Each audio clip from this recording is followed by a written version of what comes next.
everyone, and welcome to another episode of The Decision Hour. I'm Adam, and with me as always, Patty.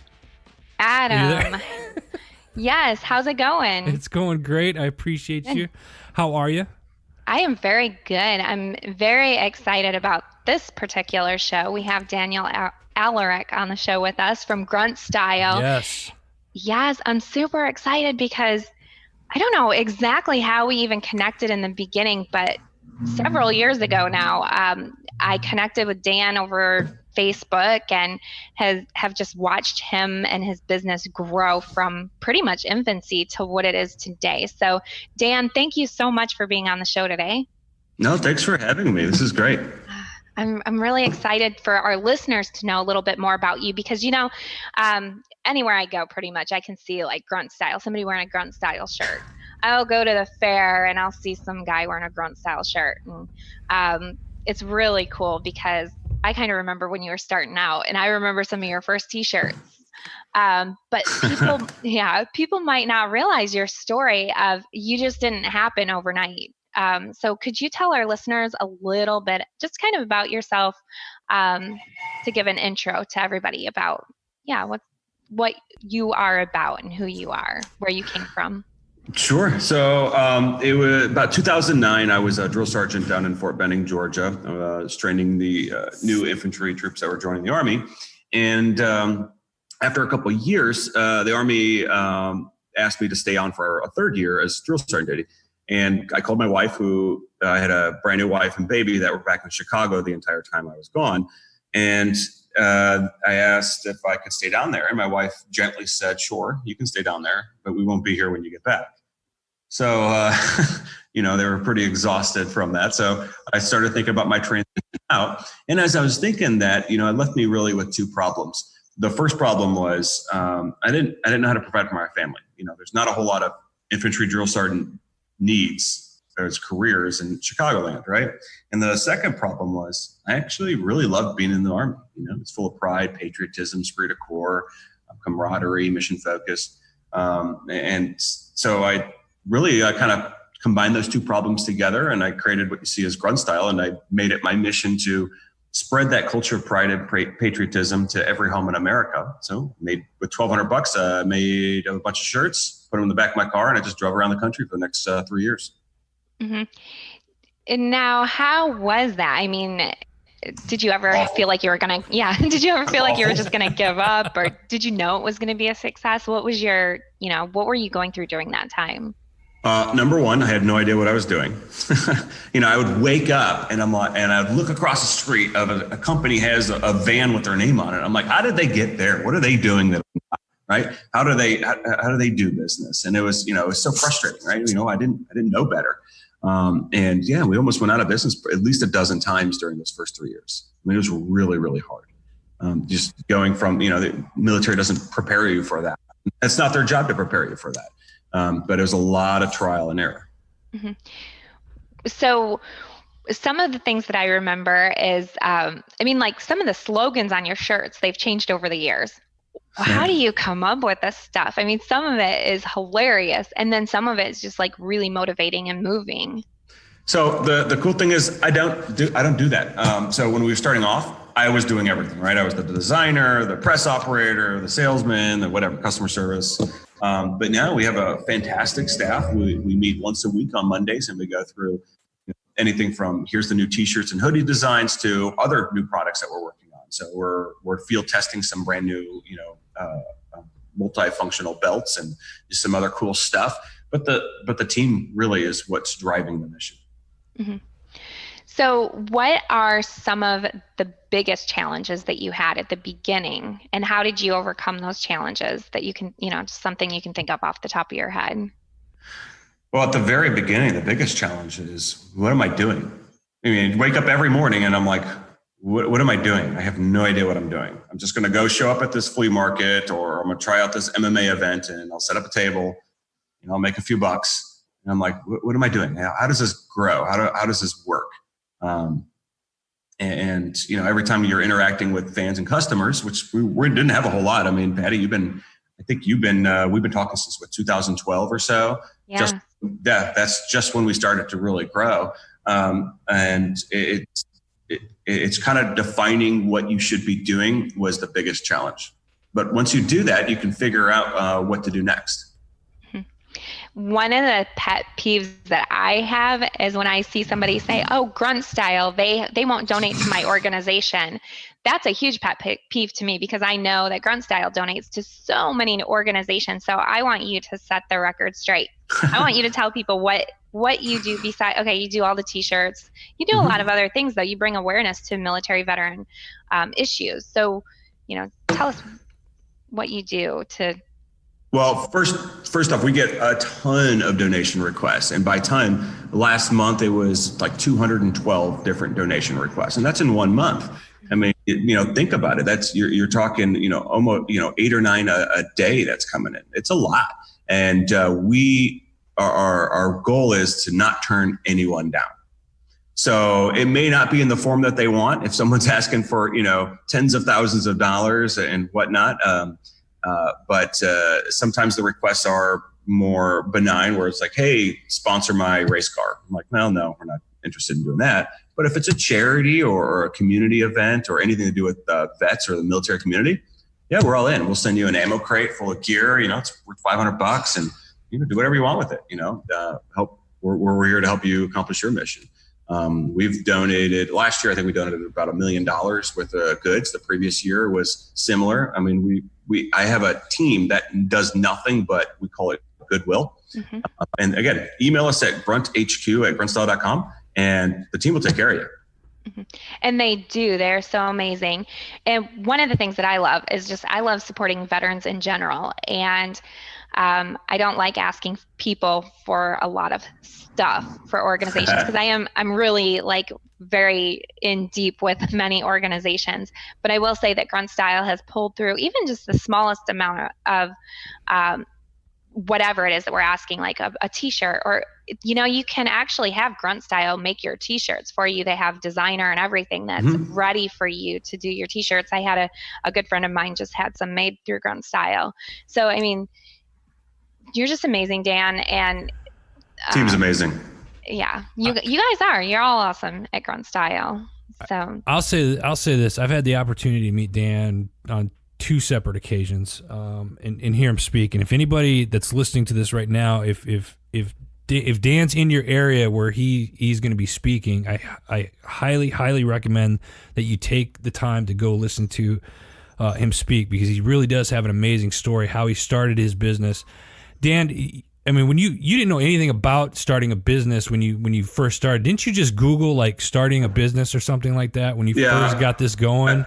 And look where it's at now. I did literally Google what is business. And it's to bring it from where you started, and you just kept that grind going to one of the biggest brands that are out there, right now. And I see you doing stuff. I see pictures of you down at the Jacksonville Jaguars. I see you doing stuff on veteran trips and everything. You really are kind of an example that people can follow. And I see your LinkedIn stuff too. You do quite a few videos on, somebody might ask a question, you're answering questions and stuff like that. This is an organization that people should really get behind. And you see a lot of naysayers and stuff like that, and it's fun to watch Dan's reaction to these naysayers. It's like, water off a duck's back. You got to keep moving forward. And the biggest thing is really look at what Grunt Style is doing and how they're changing not just the veteran community, but society as a whole. And you're kind of taking everything and leading it from the front. So I appreciate everything that you do. Well, and the funny thing is, I think that the naysayers are just like the barely anybody. They just have big mouths and they won't shut up, right? I mean, let's just face it. I mean, there's barely any naysayers compared to all the supporters. So absolutely. I think that we need to focus on that. Yeah. What's next for you, Dan? Right now, it's our biggest challenge is how do we keep continuing our mission? We grow so rapidly. It's a wild buck to hang on to sometimes. So the neat thing is there's so many great people out there that want to jump in and support the mission. A lot of them are vets too, which is exciting. And we're just continuing our mission. So Grunt Style has a lot of new products coming out over the next few months that are really cool. The neat thing is we're going to start shifting from, we do t-shirts and hoodies in a great way, but you're going to see a bunch of new products that we call it functional lifestyle, which means is instead of just, selling you a belt, it's a belt that has a concealed carry pouch, or it's metalist, so you can go through TSA airport. It's got to have some sort of superior function in it that makes sense. And we have a plethora of really cool products that we've been working on, and you're going to see them in the next few months, and then you're going to see that for a very long time to come. It's going to be cool. That is so awesome. I love it because I remember you making t-shirts, and then the next thing you know, you're making hats, and you're making hoodies, and you're making everything, like gym clothes. And you have an app now that people can download, right? A fitness app. It's not a very good app, but whatever, you try something. So we're about halfway through the development of the second version of it, which is actually going to be a lot better. That's cool. Well, I'm super proud of you, and I can't quit bragging about you. So. Thanks, Betty. Let me ask you something, Dan. What's the hardest thing as a business owner that you've had to face?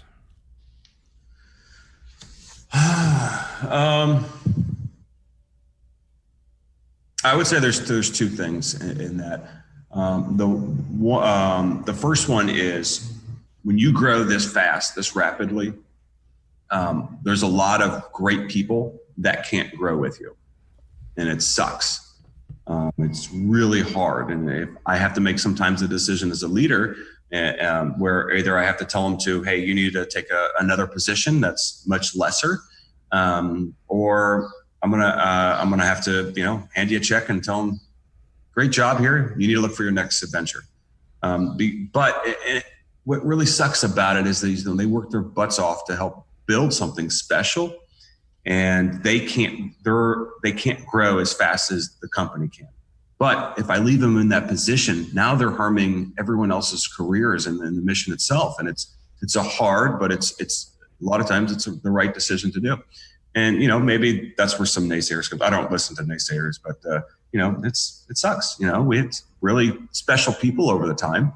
Some people, no, they didn't make it because they shouldn't have been here, but some people did fantastic. And I want to wish them well on their next adventure. If we can put them in a different seat on the bus, we try to do that. Sometimes that's a big hit on their ego, though. And the second one, which I'm learning more and more every day, and especially over the last few years, is, and you recognize this from in the military, is as a leader, people really in your organization look up to you as an example, and that means the way I project my behavior has to mature as well. I was an E6 in the Army, started the company in my late 20s. Got to go out and let's go get hammered and have a great time or whatever, right? And, none of that is really wrong. But if that is part of my daily routine, or anything else, the way I use my language is some, could be inappropriate coming off of the drill field. Yeah, sure, it was. But as the business matures, I have to mature with it. Doesn't mean I change my personality, but it does mean that there's more of a professionalization that needs to happen. Nice. You see that in the Army, in your career, right? And you come in as a private, you're going to act like a private. Yeah. You're a junior NCO, you're going to act like a junior NCO. It's a different, same personality, same person, more experienced. Mm-hmm. Yeah, and people need to realize too that others grow if they're doing what they're supposed to be doing. They grow as individuals, and we all change and hopefully mature over the years. Some don't mature, but most of us do. I think that's just men in general. Yeah. Well, Dan, you really you've been just great. Last year, Dan kind of mentored me a little bit with some issues that I had online. But he's just phenomenal, the way that he just keeps on going, and his business is just growing. And I think that it's just going to keep getting bigger and bigger. I think, can't wait to see. I think there's a lot to be said about his personality and the time that he takes to talk with people and time out of his busy schedule to join us today. So thank you again, Dan, for doing that. But it's just the way that when he pulls people aside and the videos that if you don't follow him on LinkedIn, at least do that. Because he's got some great content that he puts up in his videos that I watch and whatnot. So it's amazing. And support. It's a veteran-owned company, Grunt Style. If you haven't heard of him, I'm not sure what rock you've been living under for the last several years, but you got to get out from under it because they got some great products over there. I'm really looking forward to like this belt and all this other stuff that you're really getting into. It's going to be pretty cool, it sounds like. So yeah. And I love Grunt Style so much, I'm an ambassador. So I love it. Love it. So do you have any events coming up or anything coming up that you want to tell our listeners about? I know sometimes you do these crazy grunt fests and things like that, I see. We did. So we're not doing a Grunt Fest this year, but we are doing something that's a little bit different. So the next Grunt Fest will be next year. We started doing a few months ago called they're just Grunt Style socials, right? So we do them once a month. We're doing that in San Antonio in our building. And it was a funny story how that started too. I'm like, hey, we're new to town. We're new to San Antonio. Let's go get deep with the community. I said, I want you to do a vet night, right? That's only, I mean, we didn't care who showed up, but it was pitched to, if you're a vet in the area, you want to come hang out with us, well, and I was figuring 14 vets would show up and we'd go upstairs and play Cards Against Humanity and, share a bottle or something like that and just hang out, right? That was the whole purpose. So I go to my outreach team. I'm like, hey, so set this up. Let's I just want to get deep in the community, right? We're a digital brand. Let's go shake hands and hang out and just have a few laughs. So we do one Facebook post and then he comes back to me the next day and he's like, hey, 350 people said they're showing up. And they did. It was fantastic. And we didn't do anything. He had a budget of $2,000 and he pulled it off great. We had free barbecue for everyone. We had free drinks. We got everything sponsored. And they provided everything, and we didn't do anything. It wasn't, it wasn't rowdy. It was very just cool. We just hung out, and we did that for hours. It was great. And then we did it again. We did a police and first line responder night on February. Same thing. Guys drove in. Firefighters were driving in from 6 hours away just to hang out for 2 hours. It was really cool. So tonight we're actually doing the same thing again. I'll be curious to see how many people show up. But it's the same thing. We got a new shooting simulator, a digital shooting simulator that's like 20 feet wide. And it's really cool. That was donated to us. So we're going to, display that and you can just come hang out and shoot on that thing. And that's it. So we're going to start doing that up north in our northern facilities as well. And just kind of continue that for the rest of the year. Mm-hmm. Hang out. Adam and I are going to be going on a tour here shortly. We're trying to line everything up. Maybe we'll have to swing by your headquarters. Oh yeah. I'd love it. Yeah, be fun. Well, thank you, Dan, for being on the show. I know Adam's going to have one more quick question. I got one more question for you, Dan. It's a question. Sure. So you're on the show called The Decision Hour, and it's a question that we ask everybody. Name a time in your life where your feet were on the line and you had to make that decision. And it could be anything, whether it's joining the military, getting out of the military, getting married, whatever the case may be. But what was that decision, and what was the atmosphere like for you at that time? I could talk about, I'll let you pick which one you want to talk. Okay. Was when my wife and I almost divorced, and that was last year. And the other one was a few years before that, where I had to decide to get out of the Army. Let's go with the latter, and let's go with the getting out of the Army and the transition one. Sure. Okay. Absolutely. And I'm proud of both things. I'm very more happily married now than ever. Absolutely. Same woman too. So getting out of the Army. So after I left the drill field, I transferred to the Illinois National Guard, and it was years later. At this time, I think we had about 100 employees. So it's a Sunday morning, and no, what was it? Okay, no, it was I was in LA on business on a Friday, and I was at the range show. There's ranges in Los Angeles; they're just hard to find. We knew my friend knew this guy who owned a weapons company, and they manufacture for governments, so they had special access. So anyway, my friend's a producer. He's an Army vet as well, and we were showing two Hollywood guys how to shoot guns. Right, one of them was I think the director of The Bachelor or something like that, and the other guy was I don't know, some executive at UFC or something. Anyway, we're showing them how to shoot shotguns and some pistols and some fun stuff, right? And but we were there on business anyway. So I get back to the airport. And I'm flying back. Flight gets delayed, and I had drill the very next morning, and my flight kept getting delayed, and I can't sleep on planes at all. And it's a 4.5 hour flight back. I land at 6:15 in the morning. Now I suspected when I should have been home at midnight. I land at 6:15 in the morning, so I haven't slept. I still stink of range. I got a month's worth of facial hair. I'm in plain clothes. I got gunpowder residue all over me, and I'm just a sweaty mess. And then I go straight into drill, and I suspected if there was a flight delay, I always try to keep prepared. So I had my uniform with me. So I walked straight into the drill hall, which was in Elgin, and they're doing a PT test. So I'm like, all right, it's PT test, I guess. So I'm coming in civilian clothes, drenching, still sweaty and messy and beard, and they're already doing their push-ups and sit-ups. I run into the latrine, quickly change and shave as fast as I can, still stink, knock out the PT test, go for the run. Still haven't slept in a long time. We train all day. And then I had an event with Gary Sinise Foundation in Tinkigi Park. So we were one of the main sponsors. So I had to go on stage right before Gary Sinise came out and lead everyone to the Pledge of Allegiance and a few other things with a senator and the governor. And so I'm sitting there baking in the sun. It's like, July. And I'm like, man, this sucks. And I still haven't slept. And I'm sitting up there on stage for 2 hours in July heat. I'm like, this is awful. And then they're like, oh, hey, Gary Sinise is going to do a meet and greet and he wants you to come. And I'm sure every handler says that, right? So I'm like, all right, sure. It's 8 or 9 o'clock at night. I was going to bounce right after I got off stage. I don't want to stay for the show. But I'm like, all right, I'll stick around. Well, he didn't show up until like midnight. Oh, man. So we're just sitting there. I'm like, oh, this is rough. And then so finally we get back, and then I had to go. I get back around 1 or 2 in the morning, and then I had to go to drill the next day.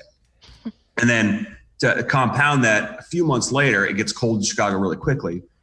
My wife was diagnosed with stage 3 breast cancer, and she has to go through chemo, radiation, and surgery treatments. And by the same time, she's still working for us. She was our CFO at the time. So she's going through that. I got 100 employees, and it's a Sunday morning, and I'm on the National Guard base in the wilderness, and I'm leading our platoon through this exercise at like 2 in the morning. It's 38 degrees and drizzling, and I'm like, what am I doing? I'm like, I like this, but I don't have time for this. I'm going to be way off my game. And I got my wife who's depending on me. I got 100 people at work that are depending on me. I'm like, I'm not ready. I can't do this. So that's when I had to go in. I'm like, listen, my wife's sick. I got a business. I got 16 years in already. I need to get out. And, they helped me. That is an incredible story.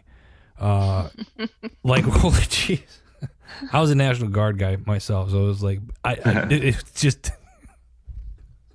It happens all the time in the Guard, though. Yeah, right? It does. It's just like that happens a more frequent than people realize. Yeah. So there's people all the time in your platoon, and they're just dead tired. I'm like, what's the matter with you? Oh, I work third shift. And now I'm here. Yeah. The one weekend I thought I was going to have off. So. Well, yeah. Great story, and thanks for sharing that with us, Dan. I appreciate it. Patty, you got anything? Yeah, just real quick. Yep. How's your wife doing? I know last I heard she was in remission, right? Oh, yeah. No, she's been in remission for a few years now. Yeah. Good. She's a health nut now. Good. Yeah, I see that all the time, her posts. All right. Thank you, Dan, so much for being on the show. We appreciate you. And, of course, people know you can go to gruntstyle.com. Is there any other place online that you would like them to follow you or find you or? Yeah, LinkedIn, Instagram, Facebook, all those are great. And listen, and I know I kind of left you hanging when I talked about that, my wife and I having marital problems. We actually, on our 10th anniversary back in October, I think, Patty, you may have caught it on our Facebook. We made a video and we were very open to everyone. Like, here, this is all our dirt and our problems. We almost didn't make it. And the reason why we're sharing this is because this is probably more typical than we realize. And if you stick through it, it's worth it. That right there is key. That's awesome. Great advice. Thank you so much, Dan. We appreciate your time today. Very cool. Absolutely. Thanks for having me, guys. Absolutely. Folks, that's all the time that we have. Big shout out to Dan. Appreciate him coming on the show. Make sure you check out Heroes Media Group. Go to www.heroesmediagroup.com. Check out all the shows over there. Until next time, for Patty, I'm Adam. You've been listening to The Decision Hour.